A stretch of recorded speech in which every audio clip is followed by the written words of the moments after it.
Bismillahirrahmanirrahim. Sebenarnya malam ini tugasnya Ustadz Gun-Gun Syihabuddin dari ayat 35 sampai 88 dan ternyata tidak datang. Nah, inilah celakanya. Saya benar-benar mohon maaf karena untuk urusan tafsir biasanya minimal ya harus baca 1-2 tafsir. Jadi karena ini semua terpaksa, jadi mungkin kita akan kajian akan lebih cepat karena nanti diendingi dengan Ustadz Azhar yang merampungkan dari ayat 88 ya Ustadz sampai akhir. Oke, kita biar tidak menghemat waktu. Bismillahirrahmanirrahim. Summa badalahum min ba'di ma ra'awul ayati la yusjununnahu hatta hin. Summa badalahum, kemarin endingnya adalah ketika Dharma wanita Egypt ngumpul dan kemudian mereka ternyata kepincut semuanya dengan Nabi Yusuf alaihissalam, dan kemudian summa badalahum, kemudian timbul pikiran pada mereka.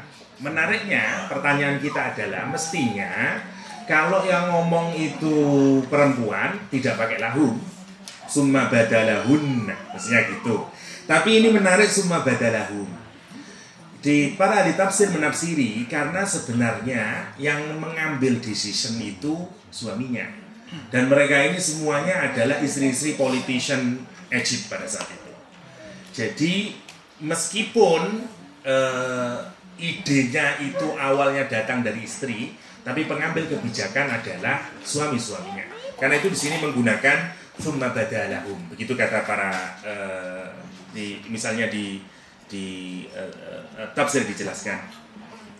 Summa badalahum min ba'di ma ra'awul ayat, timbul pikiran pada mereka setelah melihat tanda-tanda, setelah melihat ini tidak mungkin memang Yusuf itu yang benar, memang Yusuf yang begitu menarik, sehingga usaha yang dilakukan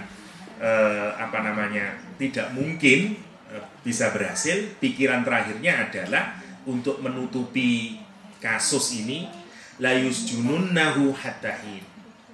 Kita kirim saja, dipenjarakan saja sampai waktu tertentu, karena untuk menghilangkan jejak. Karena ini bukti bahwa tangan semua wanitanya yang keiris itu menjadi bukti skandal. Dan sampai hari ini orang-orang kuat secara politik seringkali menutupi masalah dengan cara memenjarakan orang tanpa ada case yang jelas, dan itu dialami oleh Nabi Yusuf alaihissalam. Itu trik yang pertama untuk menutupi masalah, dipenjarakan saja. Itu yang terjadi pada Nabi Yusuf. Tapi nanti kita akan melihat ini juga menjadi salah satu kesempurnaan Allah SWT di dalam mengajari Nabi Yusuf tentang takwilul ahadits, seperti bahasan kita kemarin. Jadi setelah Allah, kalau kita lihat tempatnya Nabi Yusuf itu dari ghayabatil jub, di sumur yang gelap, kemudian pindah ke rumah yang sangat baik, kemudian sekarang pindah ke penjara. Dan semuanya ini ada hikmahnya kalau kita lihat. Bagian dari Allah SWT mengajari, menyempurnakan wa yu'allimahu min ta'wilil ahadits, Wadakhala, ketika dimasukkan ke dalam penjara, wadakhala ma'ahu sijna fatayan. Dan ketika Nabi Yusuf dimasukkan kepada penjara, di dalam penjara, bersama Nabi Yusuf adalah 2 orang. 2 orang pemuda. Tentu sebenarnya Nabi Yusuf tidak sekriminal mereka, karena memang levelnya berbeda sebenarnya. Cuman ya karena ini trik politik yang dilakukan oleh istri-istri politisi Mesir pada saat itu, kita melihat bahwa Nabi Yusuf kemudian dipenjarakan bersama dengan 2 orang. Dan ini nanti yang menjadi cikal bakal. Kalau Nabi Yusuf tidak masuk penjara, tidak mungkin Nabi Yusuf nanti bisa menjadi Minister of Finance. Dan ini semuanya wasilah kalau kita lihat semuanya. Plot yang dibikin oleh Allah SWT kadang-kadang nggak berjalan sesuai dengan logika kita. Dan ini yang menarik. Jadi tidak cukup untuk kalau misalnya setelah Nabi Yusuf mengerti tentang takwil ahadits, bagaimana menyelesaikan persoalan ekonomi misalnya, menyelesaikan persoalan politik di Egypt dan segala macam. Tapi cara untuk sampai raja kesengsem dengan pikiran Nabi Yusuf nanti sampai diangkat menjadi Minister of Finance adalah melalui penjara. Dan ini menariknya, karena itu kemudian penjara harus dilewati oleh Nabi Yusuf alaihissalam. Wa dakhala ma'ahu sijna fatayan qala ahaduhuma, berkata salah satu dari pemuda itu, inni arani, sungguh aku melihat diriku. Dalam kalimat arani mengindikasikan bahwa pemuda ini melihat mimpinya tidak hanya sekali, tapi ini peristiwa yang terus-menerus terjadi. Jadi diimpeni terus. Saya pernah dulu disuruh menafsiri mimpi tawanan teroris Indonesia di Manila. Jadi pihak kedutaan Indonesia di Manila itu meminta psikolog, ahli agama untuk nafsiri mimpi-mimpinya teroris-teroris ini yang akan macam-macam mimpinya. Ada yang tiap hari mimpi mau dipenggal kepalanya dan segala macam. Ini persis sama lah kira-kira. Jadi memang jadi satu dia bilang ini arani, aku selalu mimpi terus menerus aksiru khamra, ya, memeras atau membikin khamr, ya, khamr. Wa qala al-akhar, dan berkata pemuda yang lainnya, ini arani ahmilu fawqa ra'si, aku bermimpi membawa di atas kepalaku khubzan, roti, takulu tayru minhu, dan kemudian burung memakan darinya. Ini satu mimpi yang yang susah, kecuali kita bisa melakukan takbir terhadap mimpi itu, atau mengklirkan apa yang nampaknya tidak jelas, sebagaimana Allah yang menganugerahkan nanti takwil ahadits kepada Nabiullah Yusuf alaihissalam.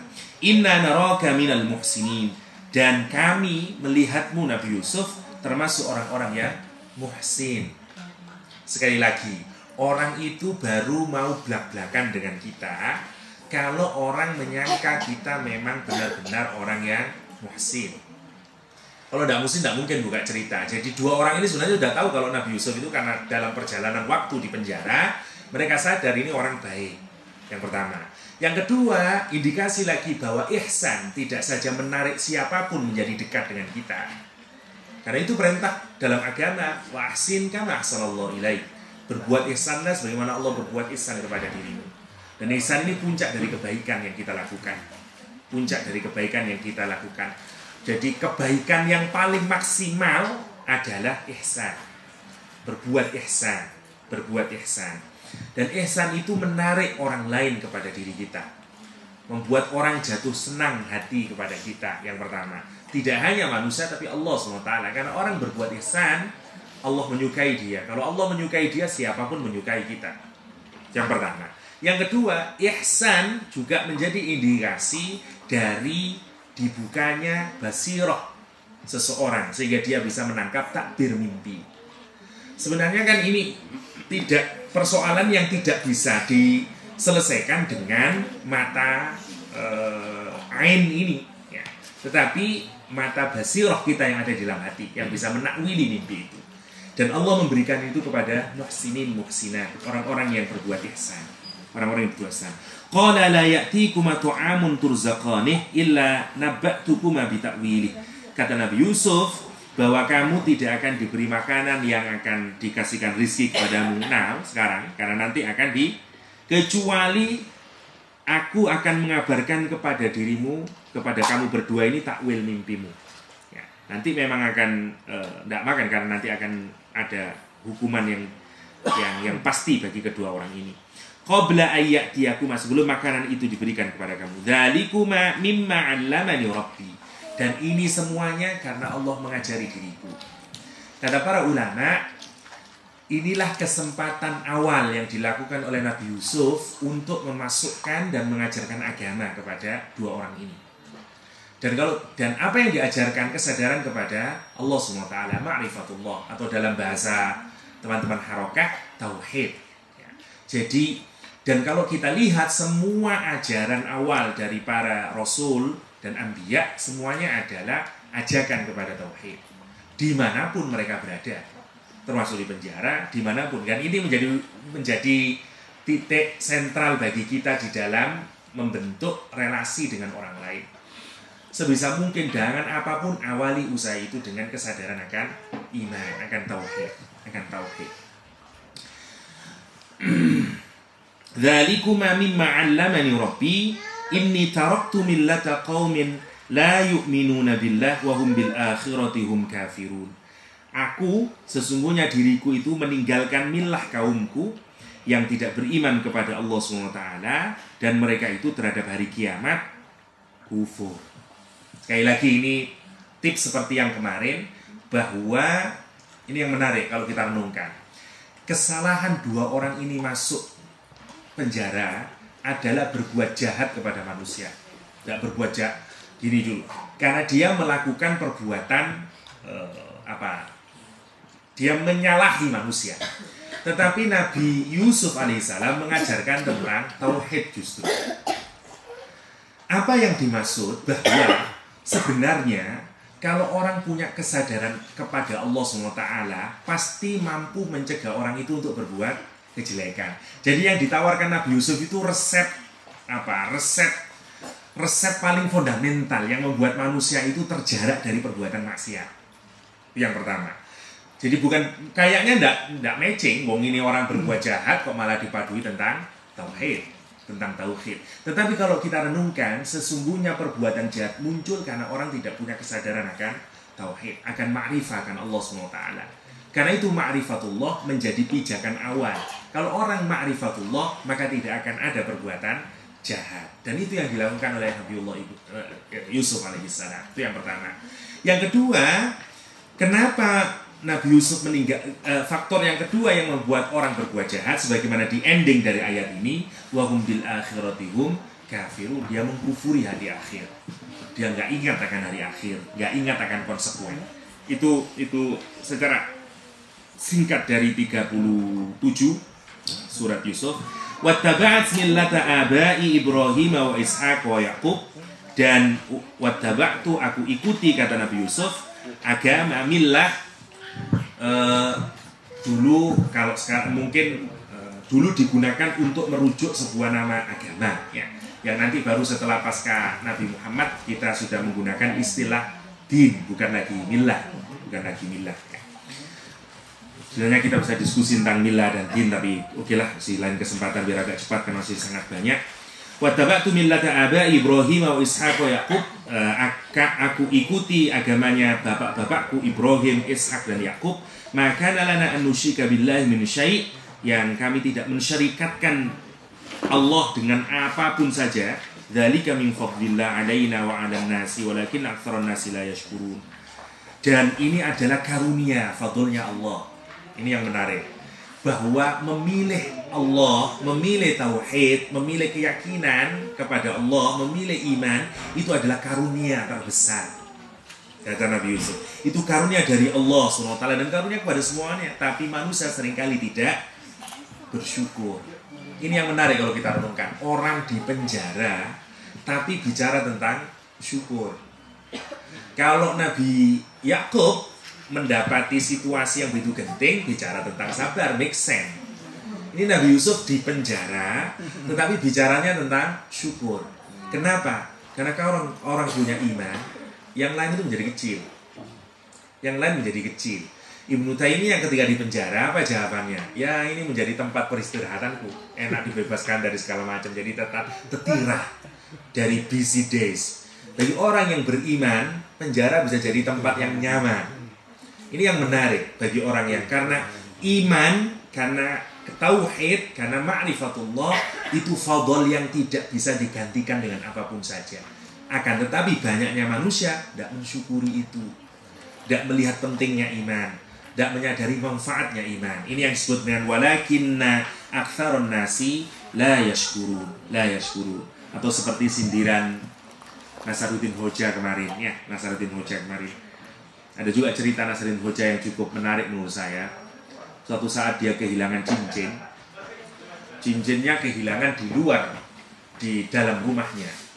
Dan rumahnya gelap karena tidak ada lampu. Dia cari di luar rumah ada lampunya. Dia mumet di sekitar lampu. Ditanyai, "Ya mullah, kenapa? Apa yang Anda lakukan?" "Saya mencari cincin saya." "Di mana cincinnya hilang?" "Di dalam rumah," kata dia. "Kenapa Anda mencari di dalam rumah?"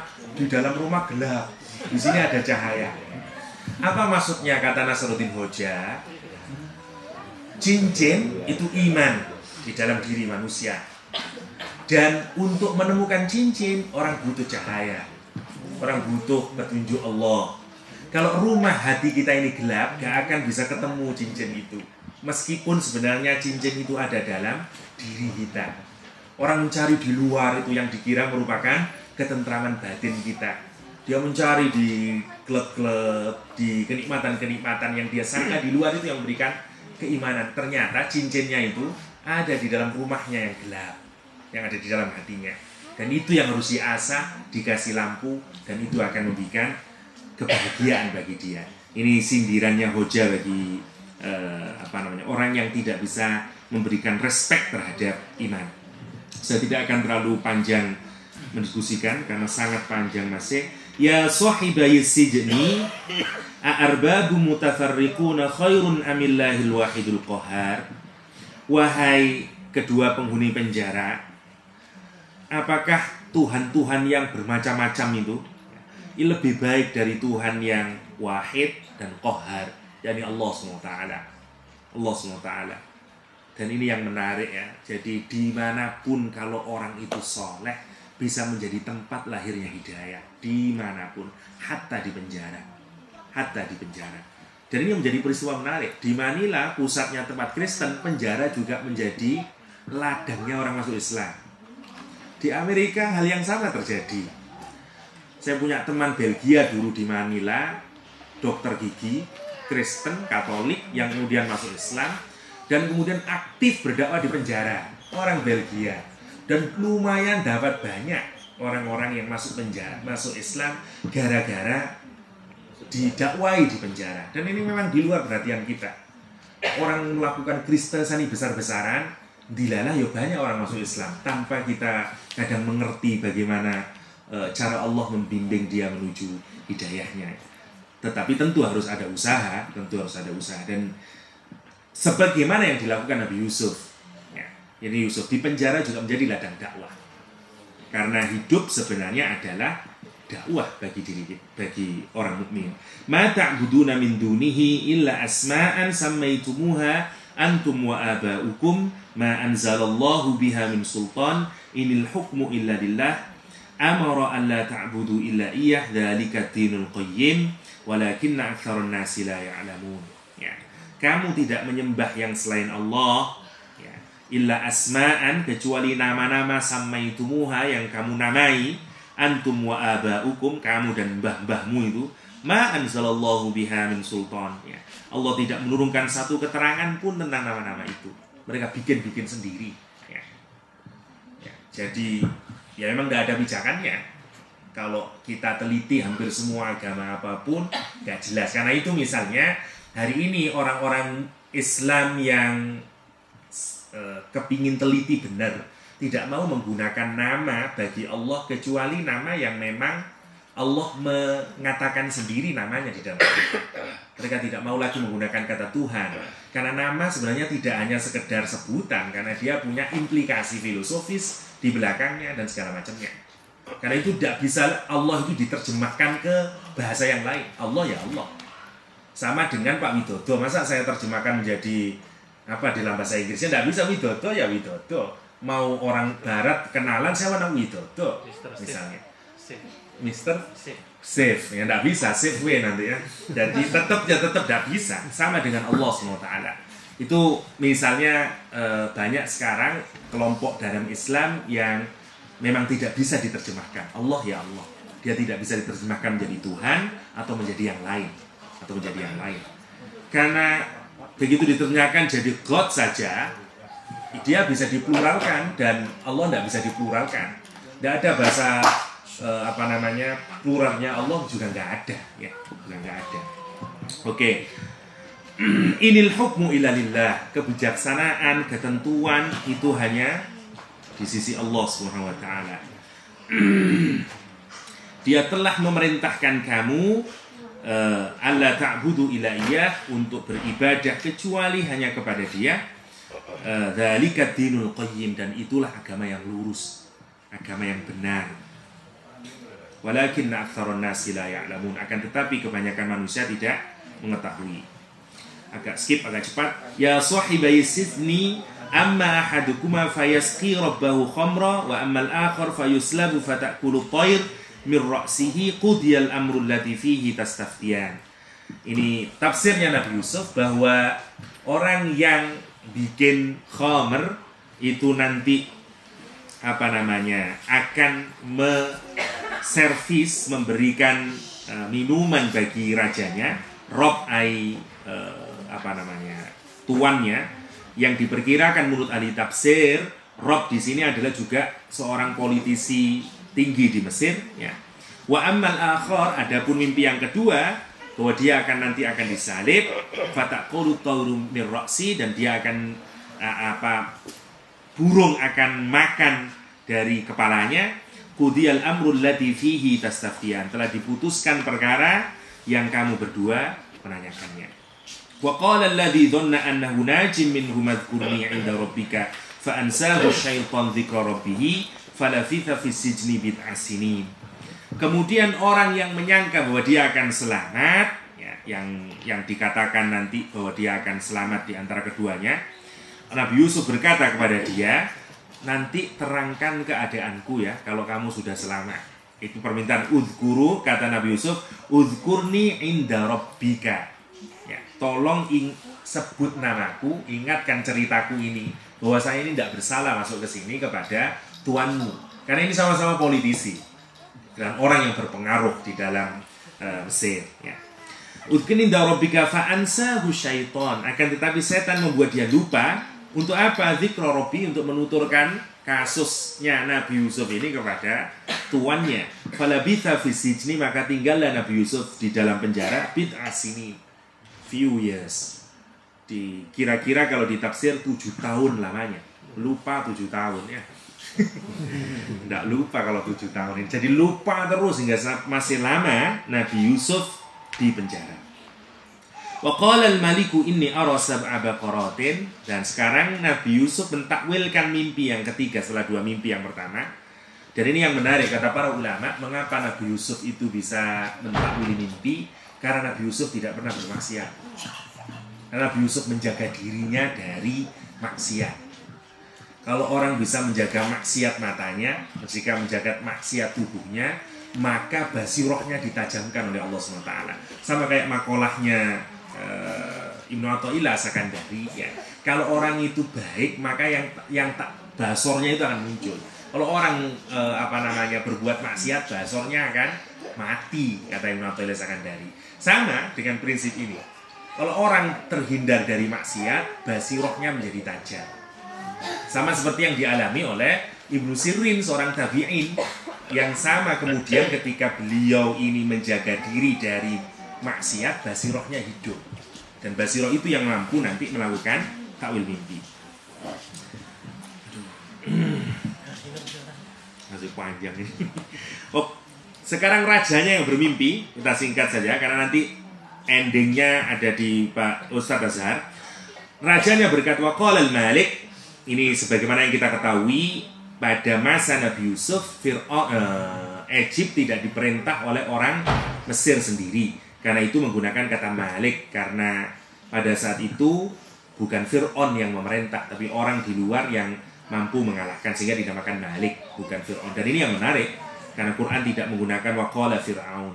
Padahal kan seperti kayak di Yogyakarta, mestinya penguasa Jogja ya Hamengkubuwono. Sama dengan kayak di sini mestinya pakai Fir'aun. Tapi memang ternyata pada saat itu bukan Fir'aun yang memerintah, bukan orang asli Mesir. Ya, makanya menggunakan gelar Al-Malik. Wa qala Al-Malik inni ara sab'a baqaratin. Sama, aku mimpi terus-menerus ngelihat 7 sapi betina simanin yang gemuk-gemuk. Ya'kuluhunna sab'un ijaf, yang memakan 7 sapi yang kurus-kurus. Wa sab'a sumbulatin khudrin wa ukhra yabisat, Dan juga 7 bulir gandum yang hijau dan 7 bulir gandum lainnya yang kering. Jadi ada sapi gemuk, sapi kurus, bulir gandum hijau, bulir gandum kering. Ya ayyuhal malak, wahai. Jadi malak itu satu, kalau kita pakai tatanannya Sirait Mill katakanlah, posisi posisi elit yang menentukan di dalam struktur masyarakat lah makanya. Ini biasanya kelompok aristokratik lah kalau di dalam masyarakat ya. Pada saat itu termasuk pembesar-pembesarnya. Wa qala ya ayyuhal mala aftuni fi ru'yaya in kuntum lirru'ya ta'burun. Kata dia, terangkan kepadaku takbir mimpi ini ya, takbir mimpiku ini jika kamu dapat menakbirkan mimpiku. Qalu adghathu ahlam. Kata dia, itu mah cuman mimpi yang gak ada isinya, mimpi yang pointless, gak ada isinya. Wa ma nahnu bi ta'wilil ahlami bi'alimin. Dan kami sekali-kali tidak tahu menafsirkan mimpi seperti itu. Ya, kata ru'ya biasanya merujuk pada mimpi yang punya makna. Kata hilm biasanya merujuk pada mimpi yang tidak ada maknanya. Kalau rumus singkatnya sebagaimana yang sering kita bicarakan di masjid dulu, bahwa wahyu itu nilainya 100% benar, ru'yah sholihah atau mimpinya para nabi, ru'yahnya para nabi, mimpinya para anbiya, hukumnya sama dengan wahyu. Ru'yahnya orang-orang soleh nilainya 1/40 wahyu ya, jadi memang ada nilai benarnya. Dan ini ru'yahnya orang-orang yang baik. Tapi kalau mimpi yang sekedar cuma tidur namanya hilm. Wa qala alladhi naja minhuma wa dzakara ba'da ummatin ana unabbiukum bi ta'wilihi fa arsilun. Berkata orang yang selamat antara mereka berdua, kemudian teringat ketika rajanya berbicara tentang mimpi ini, dan setelah beberapa lama, yakni 7 tahun itu, kemudian dia berkata, aku akan memberitakan kepadamu tentang orang yang pandai menampilkan mimpi itu, yakni Nabi Yusuf alaihissalam. Fa'arsilun, maka biarkan utuslah diriku ini untuk menemui Nabi Yusuf alaihissalam. Yusufu ayyuhas siddiq. Dia datang menemui Nabi Yusuf dan berkata, Yusuf ayyuhas siddiq, wahai orang yang benar, yang gak pernah bohong. Aftina fi sab'i baqaratin, tafsirkan tentang mimpi raja ini. 7 sapi yang gemuk memakan 7 sapi yang kurus, 7 butir gandum hijau dan 7 butir gandum yang kering. La'alli arji'u ilan nasi la'allahum ya'lamun. Agar aku bisa kembali kepada orang-orang itu, agar mereka mengetahuinya. Qala tazra'una sab'a sinina da'aba fama hasadtum fadaruhu fi sumbulihi illa qalilan mimma ta'kulun. Ini tidak banyak yang bisa kita kaji lebih dalam, hampir sama saja. Katanya Nabi Yusuf, ini maknanya adalah bahwa Egypt atau kamu itu sekarang harus menanam selama 7 tahun lamanya sebagaimana biasa. Maka apa yang kamu nanti dituai hendaklah dibiarkan bulirnya itu, kecuali sedikit saja yang mau dimakan, disimpan atau di-saving dulu. Karena 7 tahun nanti akan pertanian akan baik. Summa ya'ti min ba'di dzalik, setelah 7 tahun itu, maka sab'un syidadun ya'kulna ma qaddamtum lahunna illa qalilan mimma tuhsinun. Nanti akan datang masa yang amat sulit yang menghabiskan apa yang kamu simpan untuk menghadapinya, untuk menghadapi tahun yang sulit itu, kecuali sedikit dari bibit gandum yang kamu simpan. Summa ya'ti min ba'di dzalika 'amun fihi yughathun nasi wa fihi yu'sirun.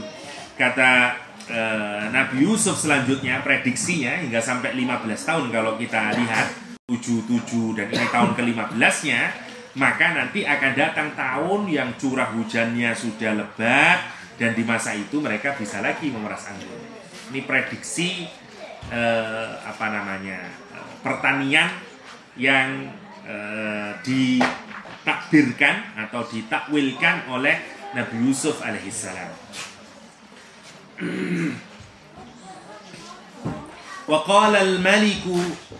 وقال الملك ائتوني به فلما جاءه الرسول قال ارجع إلى ربك فاسأله ما بال النسوة التي قطعن أيديهن إن ربي بكيدهن عليم. Saya bacakan saja. Rajanya kemudian berkata, bawalah dia kepadaku. Dia minta kepada orang pertama yang selamat itu agar agar Yusuf itu disuruh bawa kepada rajanya, dan kemudian berkatalah Yusuf, kembalilah kepada tuanmu dan tanyakanlah kepadanya bagaimana halnya wanita-wanita yang telah melukai tangannya. Sesungguhnya Tuhanku maha mengetahui tipu daya mereka. Qala ma khatbukunna idrawattunna Yusufa an nafsih qulna hasya lillahi ma alimna alaihi min su' qalat imra'atul azizil an hashasal haq ana rawattuhu an nafsihi wa innahu laminas sadiqin. Raja kemudian berkata kepada wanita-wanita itu, semua dharma wanita yang tangannya kepotong itu, yang keiris, bagaimana keadaanmu ketika kamu menggoda Yusuf alaihissalam untuk menunjukkan dirinya? Mereka berkata, maha sempurna Allah, kami tiada mengetahui sesuatu keburukan daripadanya. Istrinya Al-Aziz kemudian Zulaikha berkata, sekarang jelaslah kebenaran itu. Akulah yang menggodanya dan mendudukkan dirinya kepadaku. Sesungguhnya dia termasuk orang yang benar. Sekarang udah jelas masalahnya. Setelah tafsir mimpi dilakukan oleh Nabi Yusuf, plot yang dilakukan oleh perempuan-perempuan Mesir sekarang sudah kebuka, dan Nabi Yusuf sudah benar. Dzalika liya'lama anni lam akhunhu bil ghaib wa anna Allah la yahdi kaidal kha'inin. Yusuf berkata, yang demikian itulah agar dia, Al-Aziz, mengetahui bahwa sesungguhnya aku tidak berkhianat kepadanya. Ya. Tidak punya niatan buruk pun terhadap istrinya Al-Aziz Zulaikha. Dan bahwasanya Allah tidak meridhoi tipu daya orang-orang yang berkhianat. Wa ma ubarri'un nafsi innan nafsa la'ammaratun bisu. Kemudian si Zulaikha bilang, dan aku tidak membebaskan diriku dari kesalahan, kata dia, karena sesungguhnya nafsu itu selalu menyuruh kepada kejahatan, kecuali nafsu yang sudah diberi rahmat oleh Tuhan. Inna rabbi ghafurur rahim.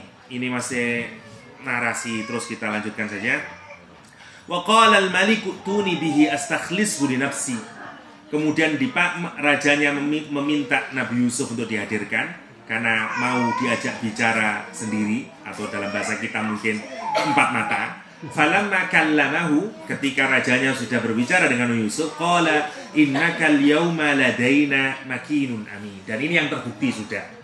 Ketika sudah berbicara rajanya dengan Nabi Yusuf dan kelihatan pandainya Nabi Yusuf, baru rajanya berkata, innakal yauma ladaina makinun amin. Sesungguhnya kamu Nabi Yusuf mulai hari ini akan menjadi orang yang berkedudukan tinggi lagi, dipercaya pada posisi kami. Sudah established sekarang. Ini yang disebut dengan wanu makina, yang sebagaimana di ayat yang kemarin. Dan Allah menyempurnakan juga nikmatnya, wa yutimma nikmatahu, kepada Nabi Yusuf alaihissalam. Nah, setelah posisinya aman dan benar-benar raja itu sudah firm dengan Nabi Yusuf, baru sekarang Nabi Yusuf bilang kepada raja, qala ja'alni ala khazainil ard inni hafizun alim.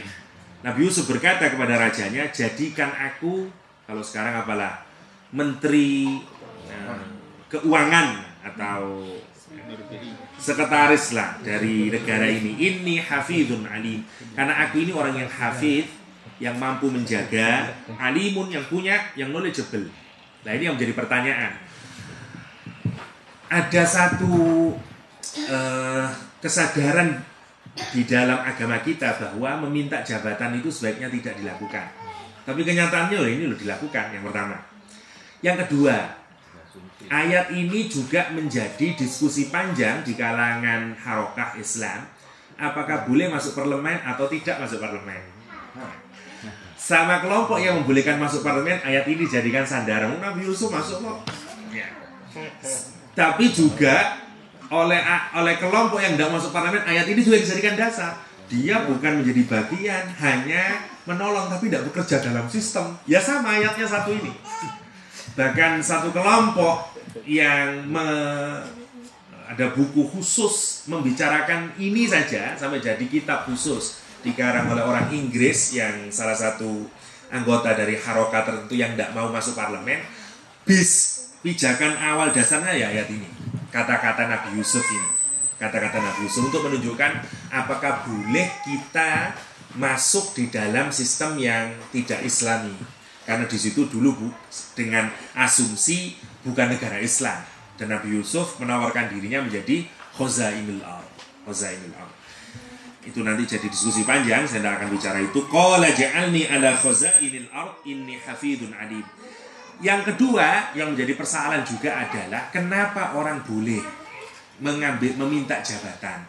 Satu, kalau kita yakin bahwa kita mampu dan memiliki ilmu, kita orang amanah, dan kita pasti yakin kita mampu melakukan hal itu. Sementara kalau kita tidak ambil maka akan terjadi kerusakan, maka kita boleh menawarkan diri kita, meminta jabatan itu karena demi maslahah, karena itu bagian dari tanggung jawab. Sama kayak begini, kalau kita melihat kemungkaran, maka wajib bagi kita meninggalkan kemungkaran itu. Contoh misalnya, Cak Hamim melihat, wah ini IMCV ini kalau tidak saya duduki, misalnya akan menimbulkan mudorot gini, boleh. Setuju. Terus bilang jadikan diriku ini menjadi ketua IMCV misalnya, inni hafidun alim misalnya, boleh. Tapi asal asumsinya itu saya mampu dan ini untuk tugas saya justru. Karena kalau saya tidak, saya dituntut oleh Allah SWT. Kenapa? Misalnya lagi Pak. Jelas mampu Pak. Misalnya seperti pada yang awal kemarin, Allah menjuluki Nabi Yusuf dengan muhsin, dengan orang yang berbuat baik, dengan orang yang katakanlah kalau sekarang yang punya integritas dan segala macam. Dan ini adalah persoalan serius yang tidak hanya mengancam Mesir sebagai sebuah entitas negara, tapi juga mengancam daerah-daerah sekitar Mesir. Karena kalau itu tidak diambil, mafsadahnya pasti lebih besar. Itulah mengapa ulama bahwa ini bukan bentuk arogan, bahwa kan mosok jaluk jabatan itu nggak boleh. Jadi boleh kalau memang pertimbangannya adalah manfaat. Karena itu boleh. Jadi ayat ini bisa dijadikan pijakan kebolehan orang untuk menawarkan diri menjadi pejabat karena untuk kebaikan. Dan tapi dia mampu. Jangan hanya kepingin baik tapi dia ternyata tidak mampu, ya jangan. Jangan. Jadi harus ada hafidun alim dan memang dia sudah baik baru dia bisa meminta ij'alni ya. Ala ra'isil IMCV gitu. Wa kadzalika makkanna li Yusuf fil ardi yatabawwa'u min haitsu yasha nusibu bi rahmatina man nasha wa la nudhi'u ajral muhsinin.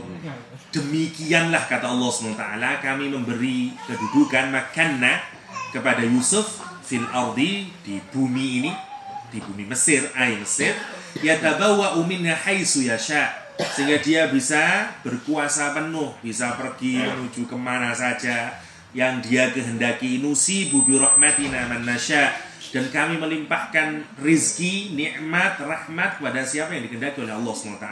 Wala nudhi'u ajral muhsinin, dan Allah tidak menyia-nyiakan pahala balasan orang yang berbuat ihsan.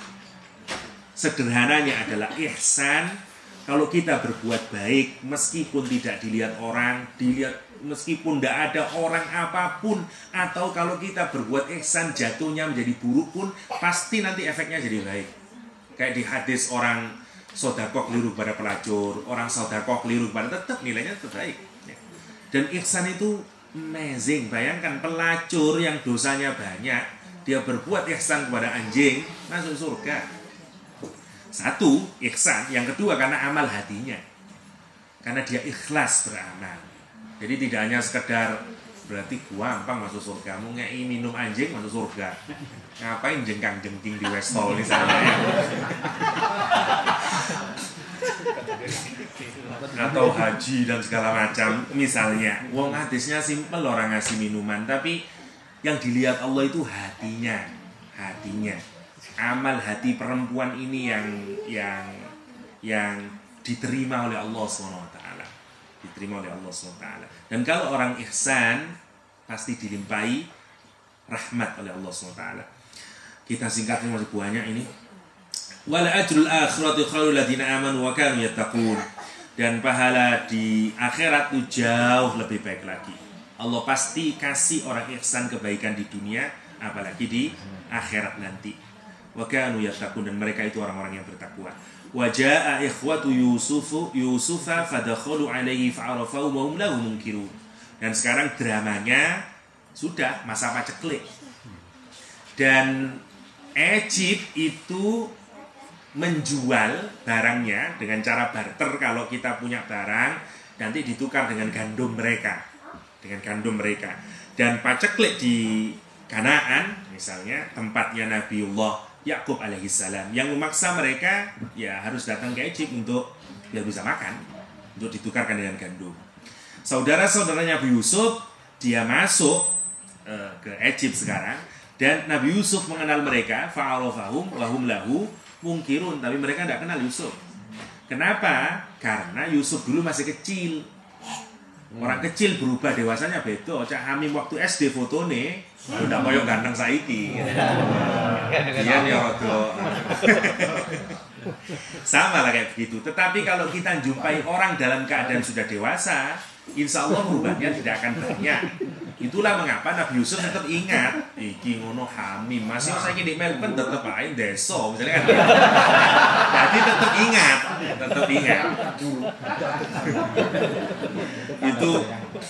Itu yang juga dialami oleh Nabiullah Yusuf alaihissalam. Walamma jahazahum bijahazihim qala a'tuni bi akhil lakum min abikum ala tarawna anni ufil kaila wa ana khairul munzilin.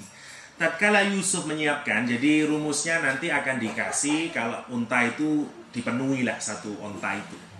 Kira-kira kayak gitu untuk satu barteran itu. Menyiapkan untuk mereka bahan makanannya, ia berkata, bawakan kepadaku saudaramu yang seayah dengan kamu, yakni Binyamin, karena mereka bilang kita punya saudara yang seayah namanya Binyamin. Tidakkah kamu melihat aku menyempurnakan kail, wa ana khairul munzilin, dan aku adalah sebaik-baiknya penerima tamu.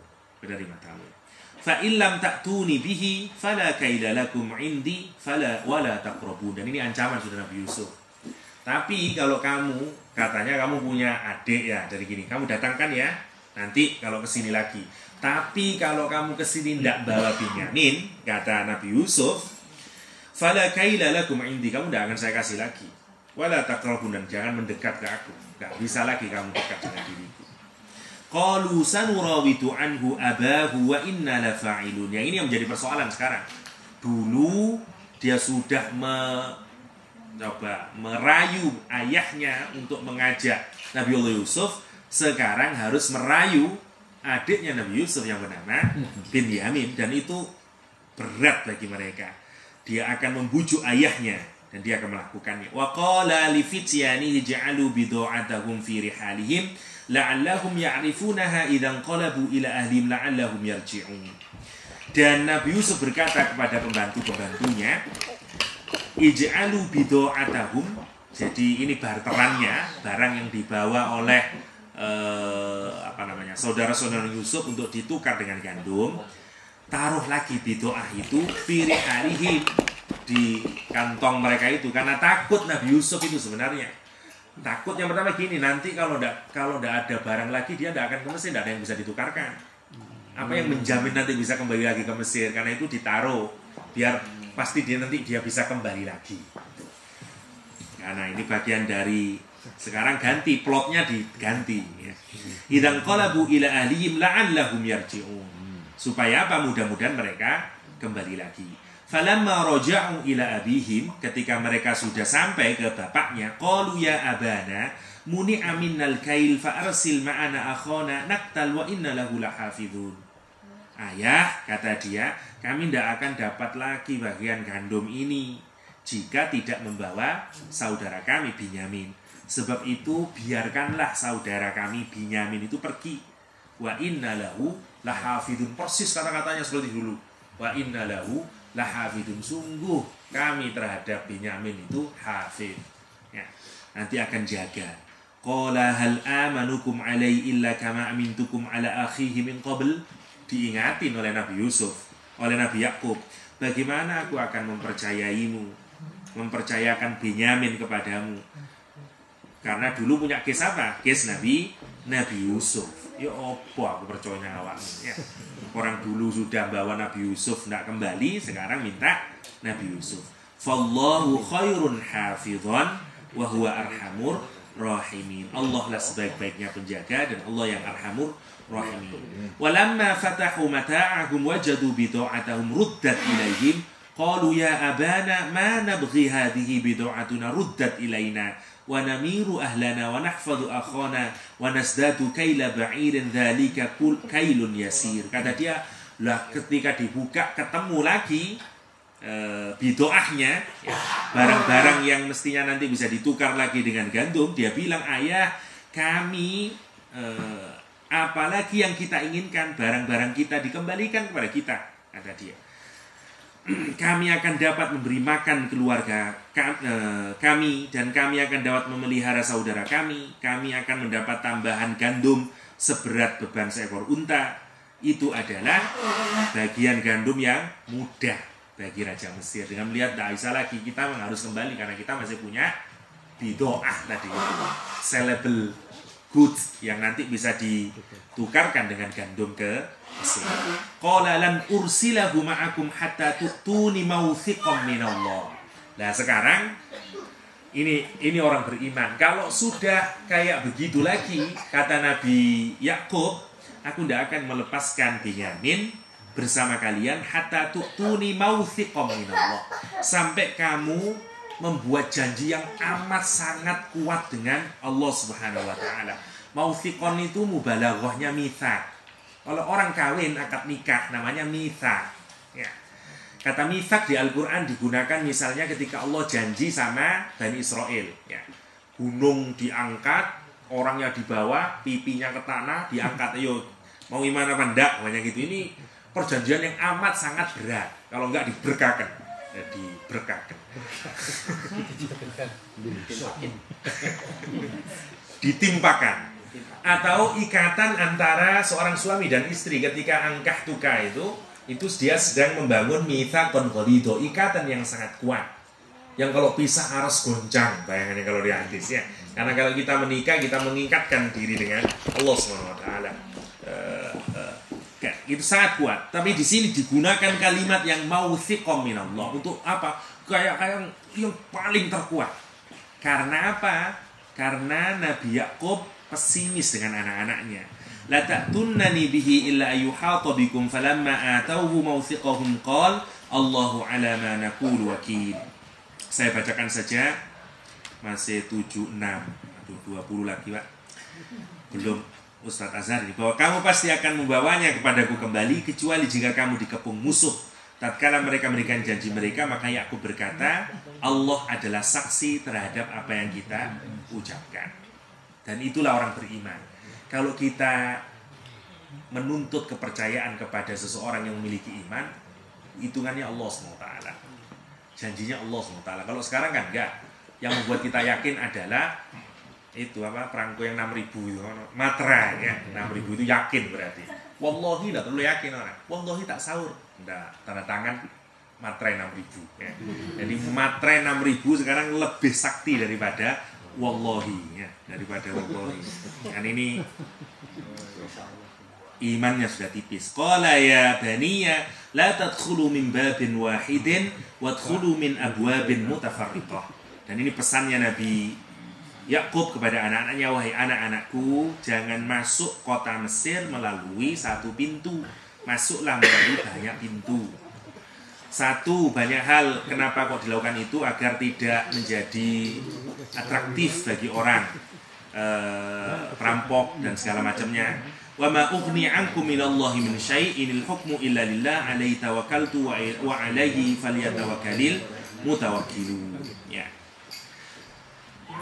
Namun demikian aku tiada dapat melepaskan kamu barang sedikit pun daripada takdir Allah. Keputusan menetapkan sesuatu hanyalah Allah SWT. Ya. Kepada Allah aku bertawakal dan hendaklah kepada Allah saja orang-orang bertawakal berserah diri. Walamma dakhalu min haitsu amarahum abuhum ma kana yughni anhum minallahi min syai' illa hajatan fi nafsi Yaqub qadaha wa innahu ladzu ilmin lima 'allamnahu walakinna aktsarun nasi la ya'lamun. Dan tatkala mereka masuk menurut yang diperintahkan ayah mereka, maka cara yang mereka lakukan ini tiadalah melepaskan mereka sedikit pun dari takdir Allah. Akan tetapi itu hanya satu keinginan dari diri Yakub yang telah ditetapkannya. Dan sungguh dia memiliki pengetahuan karena kami telah mengajarkan kepadanya. Akan tetapi kebanyakan manusia tidak mengetahui. Tugas dari manusia hanyalah berpikir maksimal. Karena itu tugasnya. Persoalan nanti kayak apa itu urusan Allah SWT. Meskipun hukum di dunia ini kadang-kadang tidak sesuai dengan hukum logika yang kita pahami. Tapi tugas kemanusiaan yang harus kita lakukan adalah berpikir sebaik mungkin dan selogis mungkin. Dan itu yang bisa kita lakukan. Sebagaimana apa yang dilakukan oleh Nabi Yakub alaihissalam. Jangan ya terhadap anak-anaknya. Falamma jahazahum bijahazihim ja'ala siqaya fi rahli akhihi summa adzana muadzdhinum ayyatuhal 'ir innakum lasarikun. Tatkala telah disiapkan untuk mereka bahan makanan mereka, Yusuf masukkan piala tempat minum ke dalam karung saudaranya. Wakila ini dari emas, qila juga dari perak. Ke dalam karung saudaranya Ai, ke dalam Binyamin. Kemudian bertiaklah seorang menyuruhkan, hai kafilah, sesungguhnya kamu adalah orang yang mencuri. Qalu wa aqbalu alaihim madza tafkidun. Mereka menjawab sambil menghadap kepada penyuruh-penyuruh itu, madza tafkidun, apa yang hilang dari kamu? Yang kami curi ini apa? Kami tidak mencuri. Qalu nafkidu suwa'al malik. Kamu mencuri apa? Minuman raja atau apa? Cangkirnya raja. Waliman jaa bihi himlu ba'irin wa ana bihi za'im. Kata dia, siapa yang dapat mengembalikannya akan memperoleh bahan makanan seberat beban unta dan akan menjamin terhadapnya. Qalu tallahi laqad alimtum ma ji'na linufsida fil ardi wa ma kunna sariqin. Saudara-saudara Yusuf kemudian menjawab, demi Allah, sesungguhnya kamu mengetahui bahwa kami datang bukan untuk membuat kerusakan di negeri ini dan kami bukanlah para pencuri. Qalu fama jazaohu in kuntum kadhibin. Mereka berkata, tetapi apa balasan jika kamu betul-betul seorang pendusta? Qalu jazaohu man wujita fi rahlihi fa huwa jazaoh kadzalika najzil zalimin. Mereka menjawab, balasannya ialah pada siapa diketemukan barang yang hilang, maka dia sendirilah balasannya. Dan itu nanti karena ketemunya di Binyamin, maka Binyamin nanti yang diambil oleh Nabi Yusuf. Tidak boleh kembali. Fabada'a bi'aw'iyatihim qabla wi'a'i akhihi thumma istakhrajaha min wi'a'i akhihi kadzalika kitna li Yusuf ma kana liya'khudha akhahu fi dinil malik illa ayyasha Allah narfa'u darajatin man nasha' wa fawqa kulli dhi ilmin 'alim. Qalu iyasriq faqad saraqa akhun lahu qabl wa asarraha Yusuf fi nafsihi wa lam yubdiha lahum qala antum syarrum makana wallahu a'lamu bima tasifun. Mereka berkata, jika ia mencuri maka sesungguhnya telah pernah mencuri pula saudaranya sebelum itu. Maka Yusuf menyembunyikan kejengkelan itu pada dirinya dan tidak menampakkan kepada mereka. Dia berkata dalam hatinya, kamu lebih buruk kedudukan sifat-sifatmu dan Allah Maha mengetahui dari apa yang berangkat. Kita singkat saja ini. Qalu ya ayyuhal aziz inna lahu aban syaikhan kabiran fakhud ahadana makana inna naraka minal muhsinin. Kemudian saudara-saudaranya Nabi Yusuf berkata, wahai Al-Aziz, sesungguhnya kami ini memiliki ayah yang sudah tua. Lantaran itu ambillah salah seorang di antara kami sebagai gantinya. Jangan Binyamin. Qala ma'adzallah an nakhudha illa ma wajadna mata'ana indahu innahu idzal lawalimun. Menurut hukum, siapa yang di tasnya itu ada barangnya, dia yang harus bertanggung jawab. Kalau saya ngambil yang lain, tentu itu sebuah perbuatan yang zalim. Falamma stai'asu minhu khalasu najiya qala kabiruhum alam ta'lamu anna abakum qad akhadha 'alaykum mawthiqan min Allah wa min qabl ma farrattum fi Yusuf falan abruhal arda hatta ya'dhana li abi aw yahkum Allahu li wa huwa khairul hakimin. 8 ya, Pak. Baru 7 dulu. Maka tatkala mereka berputus asa ya, daripada putusan Yusuf, mereka menyendiri sambil berunding dengan berbisik-bisik. Berkatalah yang tertua di antara mereka, tidaklah kamu ketahui bahwa sesungguhnya ayahmu telah mengambil janji dari kamu dengan nama Allah, dan sebelum itu kamu telah menyanyiakan Yusuf. Sebab itu aku tidak akan meninggalkan negeri Mesir sampai ayahku mengizinkan kepadaku untuk kembali, dan Allah memberi keputusan terhadapku.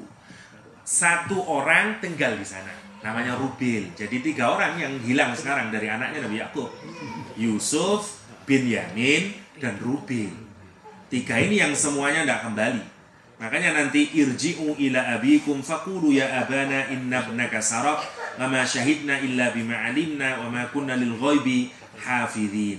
Kembalilah kepada ayahmu dan katakanlah, ayah kami, sesungguhnya anakmu telah mencuri, dan kami hanya bisa menyaksikan apa yang kami ketahui, ya. Dan sekali-kali kami tidak dapat menjaga atau mengetahui barang yang gaib. Was'alil qaryah, kalau tidak percaya tanya sama penduduk negeri yang kami berada di situ atau kafilah yang datang bersamanya.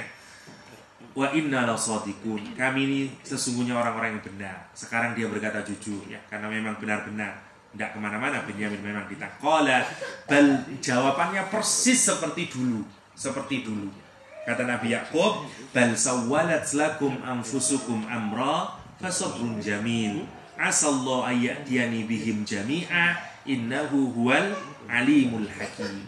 Akan tapi kamu melihat perkara ini seperti perkara yang tidak begitu penting, kamu anggap kecil saja, kata dia. Karena itu kesabaran itulah yang terbaik. Asallahu ayyatiyani bihim jami'a, mudah-mudahan Allah nanti akan mendatangkan mereka semuanya kepadaku. Karena itu pakai jamak, karena memang 3 sekarang anaknya yang enggak ada. Innahu huwal alimul hakim, dan dialah Allah yang maha mengetahui lagi maha bijaksana. Wa tawalla anhum wa qala ya asafa ala Yusuf wa biyaddat 'ainah minal husni wa huwa kadhib.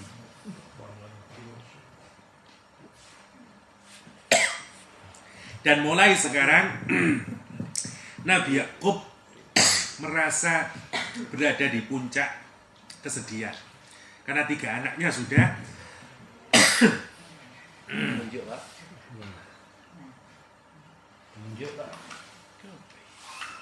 kebanyakan ini ayatnya. Kata dia, ya asaf ala Yusuf, sungguh kesedihan diriku terhadap Yusuf. Wa biyaddat 'ainah, dan karena sedihnya sampai kemudian membutakan Nabi Yakub alaihissalam karena terus nangis, sedih dan segala macam. Minal husni fahuwa kadhim. Qalu tallahi tafta'u tadhkuru Yusuf hatta takuna haradan aw takuna minal halikin. Kata anak-anaknya, demi Allah senantiasa kamu mengingat Yusuf sehingga kamu mengidap penyakit yang berat atau termasuk nanti orang yang binasa, bisa mati nanti kalau lihat gini ayah, kira-kira kayak gitu. Dan ini jawabannya, qala innama ashku bathi wa husni ilallah wa a'lamu minallahi ma la ta'lamun. Sesungguhnya keluh kesahnya Nabi Yakub alaihi salam itu hanya kepada Allah SWT. Menurut ahli tafsir, ya bisa diteruskan ya.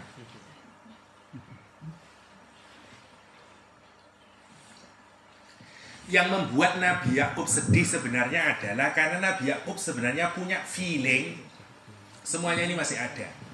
Tidak tahu keadaannya kayak bagaimana. Nabi Yusuf dia yakin masih ada, segala masih ada. Kenapa? Karena dari awal mimpi tadi itu. Karena mimpinya Nabi Yusuf nanti akan bertemu dengan 11 bintang dan segala macam. Yang membuat kita sedih itu kan kalau kita tahu, yakin ada, tapi kita nggak tahu juntrungannya. Kalau sudah mungkin meninggal sudah habis rasa sedih itu. Itu yang menimpa pada diri Nabi Yakub alaihissalam. Dia tidak tahu dengan rencana Allah kayak bagaimana. Dan itu yang terus menerus membuat sedih. Innama ashku basi wa husni ilallah. Dan kalimat ini persis sama dengan dulu yang diucapkan oleh Aisyah radhiyallahu anha ketika ngalami kasus haditsul ifki misalnya. Fasobrun jamil, Allah musta'an ala ma tasifun. Ya bani yadhhabu fatahassasu min Yusuf wa akhi wa la tay'asu min rauhillah innahu la yay'asu min rauhillah illa al-qaumul kafirun. Pergilah kamu, carilah berita tentang Yusuf. Jangan pernah putus asa dari rahmat Allah, karena tidak ada orang yang putus asa melainkan orang-orang kafir. Karena sebenarnya Nabi Yakub tetap yakin, meskipun sedihnya kayak begitu, tahu tetap dia yakin. Nabi tidak putus asa dari rahmat Allah. Falamma dakhalu alaihi qalu ya ayyuhal aziz massana wa ahlana dhur wa ji'na bi bida'ah musjatin fa'awfi lana al-kaida wa tasaddaq alaina innallaha yajzil mutasaddiqin. Alhamdulillah selesai. Ketika mereka masuk ke tempatnya Nabi Yusuf, mereka berkata, Al-Aziz, kami dan keluarga kami telah ditimpa kesengsaraan dan kami datang membawa barang-barang yang tak berharga, maka sempurnakanlah sukatan untuk kami dan bersedekahlah kepada kami, sungguhnya Allah beri balasan kepada orang-orang yang bersedekah. Nah, baru nanti endingnya ini yang menarik, karena ini masih perjalanannya. Karena nanti yang ending cerita yang mau kita gali hikmahnya adalah ketika pertemuan terjadi antara 11 yang akan selanjutnya disampaikan oleh Ustaz Azhar.